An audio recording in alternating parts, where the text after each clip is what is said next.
Hello everyone. PGT physics 2023 का paper है जिसमें लगातार 91 से 108 तक के क्वेश्चन सोल्व कर चुके हम। तो आज 109 का क्वेश्चन देखो क्या है।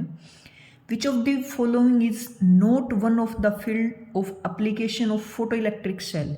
ये कह रहे हैं भाई फोटो इलेक्ट्रिक सेल होती है उसकी इनमें से कौन सी एप्लीकेशन नहीं है। नहीं का पूछा है मतलब 3 तो उसकी एप्लीकेशन है और एक नहीं है। तो ये ड्यूल नेचर ऑफ रेडिएशन जो 12th क्लास की यूनिट है उसमें डायरेक्ट फोटो इलेक्ट्रिक सेल की एप्लीकेशन दे रखी भी कहाँ कहाँ यूज होता है इसका, तो वो एक बार रीड जरूर कर लें। ठीक है, बताने को मैं सिर्फ आंसर बता दूँ भाई ये 3 उसकी एप्लीकेशन में है और ये नहीं है, 4th आंसर है। बट मैं फिर भी एक एक चीज़ को एक्सप्लेन करूँगी, आप पढ़ लेना और यहाँ पे सुन लो। देखो फर्स्ट इसने बताया काउंटिंग मशीन। तो फोटो इलेक्ट्रिक सेल होता क्या, पहले देखो फोटो इलेक्ट्रिक सेल पे जब लाइट पड़ती है ना तो ये इलेक्ट्रिक करंट पैदा करती है। Photo electric cell electric current पैदा करती है तो काउंटिंग मशीन की तरह ट्रीट करती है। काउंटिंग मशीन की तरह इसका यूज किया जाता है, चीज़ों को ये काउंट करती है। जैसे पासिंग ऑब्जेक्ट हैं वो काउंट करना, बोटल्स हैं, बॉक्स हैं, क्वाइन हैं, फैक्ट्री में जाते हुए प्रोडक्ट हैं वो भी हम काउंट कर सकते हैं। ठीक है, या फिर जैसे एंट्री और एग्जिट गेट होता है वहाँ पे लोगों को काउंट कर सकते हैं। ठीक है, टोल प्लाजा होता है कितने व्हीकल्स जा चुके वहाँ पे तो उस वो भी इससे काउंट कर सकते हैं। तो फोटो इलेक्ट्रिक सेल का एक एप्लीकेशन ये है कि कोई भी ऑब्जेक्ट है, कोई भी प्रोडक्ट है तो उसको काउंट किया जा सकता है, तो ये इसकी एप्लीकेशन हुई। सेकंड देखो compare the illuminating power of 2 light source. तो ये 2 सोर्स की पावर जो है उसको कंपेयर करना, जैसे कि कौन सी लाइट ज़्यादा ब्राइट है और कौन सी कम है। हमें पता है फोटो इलेक्ट्रिक सेल पे जितनी ज़्यादा लाइट डालोगे ना उतना ही करंट ज़्यादा बनता है। ठीक है, ज़्यादा रोशनी ज़्यादा करंट, कम रोशनी कम करंट। तो जो इंटेंसिटी होती है वो डायरेक्टली प्रोपोर्शनल होती है भी करंट के, जितनी ज़्यादा इंटेंसिटी की लाइट उसके ऊपर डलेगी उतना ही करंट ज़्यादा बनेगा। तो ये भी इसकी एप्लीकेशन हुई, कंपेयर करता है, बताती है कौन ब्राइट है कौन डार्क है। ठीक है, तीसरा देखो automatic operation of street light.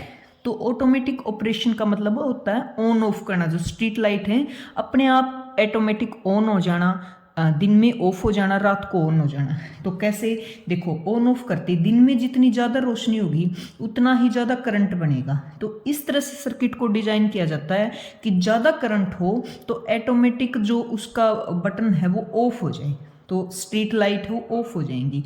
और रात को करंट ना के बराबर या फिर बोले जीरो सर्किट में, क्योंकि लाइट नहीं है, लाइट नहीं तो करंट जीरो। तो इस तरह से सर्किट को डिजाइन किया जाता है कि लाइट क्या हो जाए, ऑन हो जाए। तो ये भी किसकी एप्लीकेशन है, फोटो इलेक्ट्रिक सेल की। तीनों को मैंने बिल्कुल बारीकी से समझा दिया अभी। ठीक है, फोर्थ देखो reproduction of light in motion picture. Motion picture कौन सी, जैसे कि मूवी वगैरह, तो उसमें कहीं यूज नहीं भाई। जो अपने पिक्चर्स हैं, इमेज हैं, मूवी वगैरह हैं, उनको कौन बनाता है, कैमरा या फिर जैसे डिजिटल सेंसर या फिर एलईडी स्क्रीन या फिर प्रोजेक्टर। तो फोटो इलेक्ट्रिक सेल से नहीं बना सकते हम, तो ये इसकी एप्लीकेशन नहीं है। ठीक है, तो नहीं का पूछा है तो कौन सा ऑप्शन होगा इसमें, फोर्थ। ठीक है, नेक्स्ट क्वेश्चन देखो 109 का था ना, तो 110 question. Which of the following physical quantity is not conserved in the nuclear reaction. ये कह रहा है भाई न्यूक्लियर रिएक्शन होती ना तो कौन सी क्वांटिटी नॉट कंजर्व मतलब कंजर्व नहीं रहती, कांस्टेंट नहीं रहती, जो चेंज हो जाती है, ऐसी बात कर रहा है भाई। 3 तो वो हैं जो चेंज नहीं होती रिएक्शन के दौरान और एक चेंज मिलेगी, वो हमें ढूंढनी है। तो फर्स्ट ऑप्शन देखो आइसोस्पिन, आइसोटोपिक स्पिन। ये बोला आइसोटोपिक स्पिन कौन सी, तो स्पिन पता है जैसे कि प्रोटॉन की स्पिन कितनी होती है, हाफ, न्यूट्रॉन की भी हाफ है। तो जो स्पिन होती है ना वो चेंज नहीं होती भी न्यूक्लियर रिएक्शन के दौरान, ये कंजर्व रहती है। ठीक है, न्यूक्लियॉन्स का नंबर जैसे प्रोटॉन न्यूट्रॉन की संख्या है तो न्यूक्लियर रिएक्शन में भले ही फ्यूजन हो फ्यूजन हो बट नंबर ऑफ न्यूक्लियॉन्स होते हैं वो हमेशा कांस्टेंट रहते हैं, उतने ही रहते हैं। तो ये दोनों कंजर्व हुई। एंगुलर मोमेंटम, तो एंगुलर मोमेंटम हुआ, लीनियर मोमेंटम हुआ, टोटल एनर्जी होगी, ये तो बहुत बेसिक सी चीज़ें बहुत पहले से पढ़ रहे हो कि ये चीज़ें कमजोर रहती, कांस्टेंट रहती। ठीक है, नेक्स्ट देखो मैग्नेटिक डाइपोल मोमेंट। तो मैग्नेटिक डाइपोल मोमेंट ये बताता है कि मैग्नेट कैसा बिहेव करेगा। ठीक है, तो मैग्नेटिक डाइपोल मोमेंट किस पे डिपेंड करता है, समझो internal configuration of nucleons which change during the nuclear reaction. ये कह रहा है अभी जो अपना कॉन्फ़िगरेशन है न्यूक्लियॉन्स की, इंटरनल कॉन्फ़िगरेशन, वो न्यूक्लियर रिएक्शन होगी ना उसके दौरान चेंज होती रहती भी इंटरनल कॉन्फ़िगरेशन। तो इसका मतलब ये मैग्नेटिक डाइपोल मोमेंट है वो चेंज हो जाता है ड्यूरिंग द न्यूक्लियर रिएक्शन। तो इसने नोट कंजर्व पूछा तो कौन सा ऑप्शन आएगा? फोर्थ। ठीक है, आइसोटोपिक स्पिन कंजर्व रहती है, न्यूक्लियॉन्स हमेशा सेम रहती है, उतनी एंगुलर मोमेंटम सेम रहता है। मैग्नेटिक डाइपोल मोमेंट चेंज हो जाता है क्योंकि उसकी इंटरनल कॉन्फ़िगरेशन है न्यूक्लियॉन्स की, वो चेंज हो जाती है। ठीक है, नेक्स्ट देखो, ये मैच करना भी अपने 10th में आ जाता है ये वाला टॉपिक। तो जो आई के अंदर डिफेक्ट होते हैं, मायोपिया, हाइपरमेट्रोपिया, फ्रेज बायोपिया, तो इनके साथ मैच करना। देखो मायोपिया क्या होता है, हिंदी में इसको बोलते हैं निकट दृष्टि दोष। निकट दृष्टि दोष मतलब जिनको दूर का कम दिखता है, बलर दिखता है, और पास का सही दिखता है। देखो इसको एक बार थोड़ा सा और डीपली करेंगे, समझेंगे कैसे। देखिए देखो मायोपिया, ठीक है, मायोपिया हुआ और इनका कंपैरिजन करवा देती हूँ भाई, हाइपरमेट्रोपिया। ये दोनों ही मतलब लेस देन 40 एज, मान लो 45 लगा लो, वहाँ ये दोनों डिफेक्ट होते हैं किसके अंदर? आई के अंदर। क्योंकि सभी को पता है अभी एज के अकॉर्डिंग जब एज बढ़ती है ना तो ऑटोमेटिक आईज की जो मसल्स हैं कमज़ोर होना, मतलब आई साइड कमज़ोर हो जाना, कम दिखना, तो स्पेक्स लग जाता है 40, 45, 50 इस तरह की एज बढ़ती है। तो ठीक है, तो ये हुआ बच्चों में, जैसे आजकल देखते हो 3 साल 2.5 साल कितनी साल का हो, मतलब स्पेक्स लगा होता है अभी बच्चों को, आई साइड कमज़ोर हो जाती है। तो ये दोनों बच्चों के लगा लो डिफेक्ट हैं। तो मायोपिया होता है जिनको दूर का साफ नहीं दिखता, और हाइपरमेट्रोपिया होता है जिनको पास का साफ नहीं दिखता। ठीक है, तो मायोपिया होता है ना उसके अंदर तो कनकेव लेंस लगाया जाता है, और हाइपरमेट्रोपिया में कॉन्वेक्स लेंस का यूज किया जाता है स्पेक्स के अंदर। कैसे? देखो मैं थोड़ा सा इसको डीपली समझा देती हूँ, इससे रिलेटेड कोई भी क्वेश्चन आएगा ना तो कहीं भी ये डाउट में ना रहे कोई भी। देखो ये आइज है, यहाँ होता है रेटिना, जिसके ऊपर, रेटिना के ऊपर क्या होती है अपनी इमेज बनती है। ठीक है, अच्छा जब लाइट आई तो यहाँ पे इमेज रेटिना पे ना बन के पहले बनना, रेटिना पे ना बन के पहले बन जाना, पहले बन जाना से जो डिफेक्ट आएगा वो होता है मायोपिया। अब रेटिना पे बननी चाहिए, बन गई पहली, तो रेटिना तक वापस शिफ्ट करने के लिए यहाँ लेंस का यूज किया जाता है, और यहाँ पे कौन सा लेंस डलेगा? Concave lens. क्लियर? दोबारा देखो इधर एक और आइज है, ये रेटिना है, यहाँ इमेज ना बन के दूर बन जाना, रेटिना से आगे बढ़ना। अब यहाँ से वापस यहाँ शिफ्ट करने के लिए लेंस का यूज किया जाता है, और ये लेंस कौन सा होगा यहाँ पे? Convex lens. ठीक है, और ये कौन सा डिफेक्ट हुआ? हाइपरमेट्रोपिया। ठीक है, अच्छा लेंस, जैसे स्पेक्स में लेंस डला रहता है तो ये बीच से पतला होता है कनकेव, तो हाथ से भी टच करके फील किया जा सकता है, बीच से पतला हुआ, किनारे मोटे होंगे कनकेव लेंस की, और ये बीच से मोटा होगा, इनको पास का कम दिखाई देता है, इनको दूर का। ठीक है, तो ये हो गया किसका? दोनों का। दो तो मैच करो एक बार। देखो मायोपिया किससे मैच होगा? कनकेव से, ये हाइपरमेट्रोपिया किससे? कन्वेक्स से। ठीक है, फ्रेज बायोपिया ये होता है अभी एज के अकॉर्डिंग जो डिफेक्ट आ जाता है। ठीक है, तो इसके अंदर भी जो लेंस होता है ना, दोनों डलते हैं इसके अंदर, बायोफोकल लेंथ, मतलब कनकेव भी और कॉन्वेक्स भी। अच्छा एक और इम्पोर्टेंट बात बता देती हूँ मैं, कनकेव लेंस होता है ना इसमें फोकल लेंथ होती है नेगेटिव, और पावर होती है वो 1/f के इक्वल होती है, तो पावर भी क्या आएगी? नेगेटिव। और जो कन्वेक्स होता है इसकी फोकल लेंथ होती है पॉजिटिव, तो पावर भी क्या आएगी? पॉजिटिव। तो सुना होगा किसी बच्चे से, या फिर स्पेक्स मेरे हिसाब से मोस्टली लगाते हैं, पावर एक बोले कि मेरे तो स्पेक्स है 1.5 पॉजिटिव का है, और ये बोले कि मेरे तो नेगेटिव 1.5 है, तो एक्चुअल में मीनिंग समझे तो दोनों का सेम है, क्योंकि इसके 1.5 आगे बनते होगा, जो अपना इमेज का रेटिना पे ना बन के इमेज यहाँ बनी, और इसका पीछे रह जाता है। फर्क इतना ही है, पॉजिटिव नेगेटिव सिर्फ इंडिकेट करते हैं कि किस टाइप का लेंस यूज कर रखा है पॉजिटिव नेगेटिव से, तो मीनिंग तो कहीं ना कहीं सेम ही है। ठीक है, तो जो तीसरा ऑप्शन है वो किसके साथ मैच होगा? बायोफोकल लेंथ, मतलब उसमें कनकेव भी और कन्वेक्स दोनों लेंस मिलेंगे, और फोर्थ बच गए इसमें सिलेंड्रिकल लेंस। अच्छा ये सिलेंड्रिकल लेंस कौन सा होता है? ये स्फेरिकल लेंस होते हैं, स्फेरिकल से कट किए होते हैं। देखो इमेज जब रेटिना पे ना बने, या तो पहले बने या फिर बाद में बने, तो हमेशा स्फेरिकल लेंस यूज किया जाता है इसको रेटिना पे शिफ्ट करने के लिए। एक नंबर बात। अच्छा फिर ये सिलेंड्रिकल जो होता है ये कब यूज करते हैं? Cylindrical lens.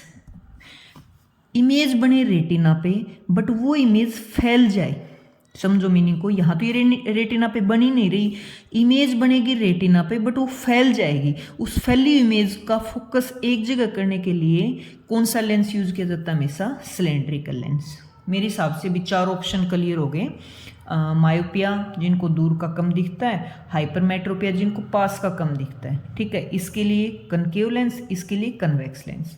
और सिलेंड्रिकल का भी मीनिंग मैं बता चुकी अच्छे से, ठीक है।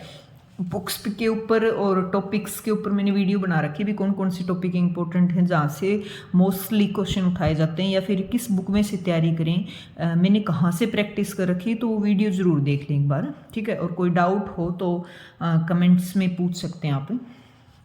नेक्स्ट देखो, the wave front of the light coming from the distant source of unknown shape are nearly.